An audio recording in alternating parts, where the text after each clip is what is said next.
I'd like to ask you a question essentially about the methodology in studying the propaganda model and how would one go about doing that? Well, there are a number of ways to proceed. One obvious way is to try to find more or less paired examples.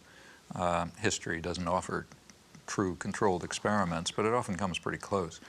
So one can find atrocities or abuses of one sort that on the one hand are committed by official enemies and on the other hand are committed by friends and allies or by the favored state itself, by the United States in the U.S. case. And the question is whether the media accept the government framework or whether they use the same agenda, the same set of questions, the same criteria for dealing with the two cases as any honest outside observer would do. If you think America's involvement in the war in Southeast Asia is over, think again. The Khmer Rouge are the most genocidal people on the face of the earth. Peter Jennings reporting from the killing fields, Thursday. I mean, the great act of genocide in the modern period is Pol Pot, 1975 through 1978. That atrocity, I think it would be hard to find any example of a comparable outrage and outpouring of fury and so on and so forth. So that's one atrocity. Well, it just happens that in that case, history did set up a controlled experiment. Have you ever heard of a place called East Timor?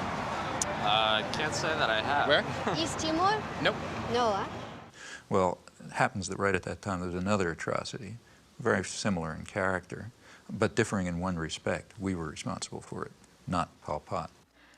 Hello, I'm Louise Penny, and this is Radio Noon. If you've been listening to the program fairly regularly over the last few months, you'll know East Timor has come into the conversation more than once, particularly when we were talking about foreign aid and also the war and a new world order. People wondered why, if the UN was serious about a new world order, no one was doing anything to help East Timor. The area was invaded by Indonesia in 1975. There are reports of atrocities against the Timorese people, and yet Canada and other nations have consistently voted against UN resolutions to end the occupation. Today, we're going to take a closer look at East Timor, what's happened to it, and why the international community is doing nothing to help. One of the people who have been most active is Elaine Bruyere, a photojournalist from British Columbia. She's the founder of the East Timor Alert Network, and she joins me in studio now. Hello. Hi. One tragedy compounding a tragedy is that a lot of people don't know much about East Timor. Where is it? East Timor is just north of Australia, about 420 kilometers, and it's right between the Indian and Pacific Oceans. Just south of East Timor is a deep-water sea lane, perfect for U.S. submarines to pass through. There's also huge oil reserves there. One of the unique things about East Timor is that it's truly one of the last surviving ancient civilizations in that part of the world. The Timorese spoke 30 different languages and dialects amongst a group of 700,000 people. Today, less than 5% of the world's people live like the East Timorese, basically self-reliant. They live really outside of the global economic system. Small societies like the East Timorese are much more democratic and much more egalitarian, and there's much more sharing of power and wealth.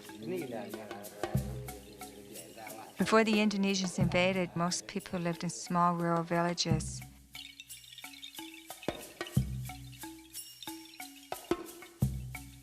The old people in the village were like the university. They passed on tribal wisdom from generation to generation.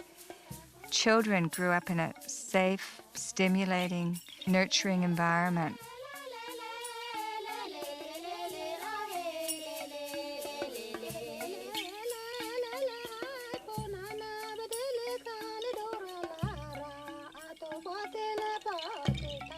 A year after I left East Timor, I was appalled when I heard that Indonesia had invaded. They didn't want a small independent country setting an example for the region. East Timor was a Portuguese colony. Indonesia had no claim to it, and in fact stated that they had no claim to it. During the period of colonization, there was a good deal of politicization. The different groups developed. A civil war broke out in August '75.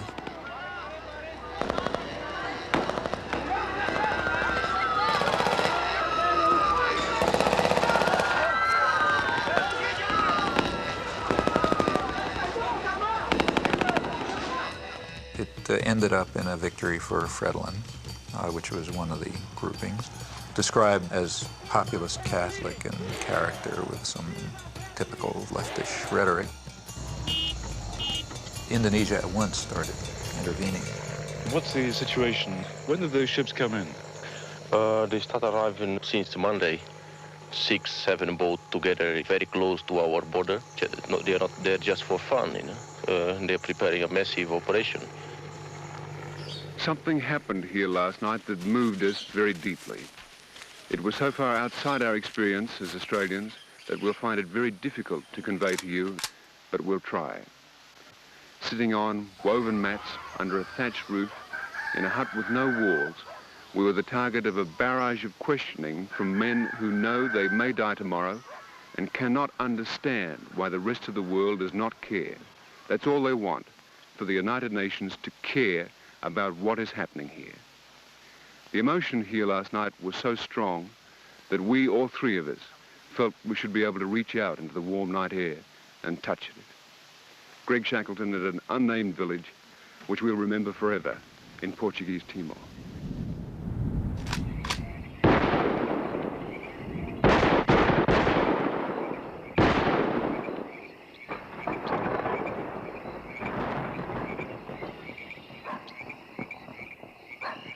Ford and Kissinger visited Jakarta, I think it was December 5th. We know that they had requested that Indonesia delay the invasion until after they left because it would be too embarrassing. And within hours, I think, after they left, the invasion took place on December 7th.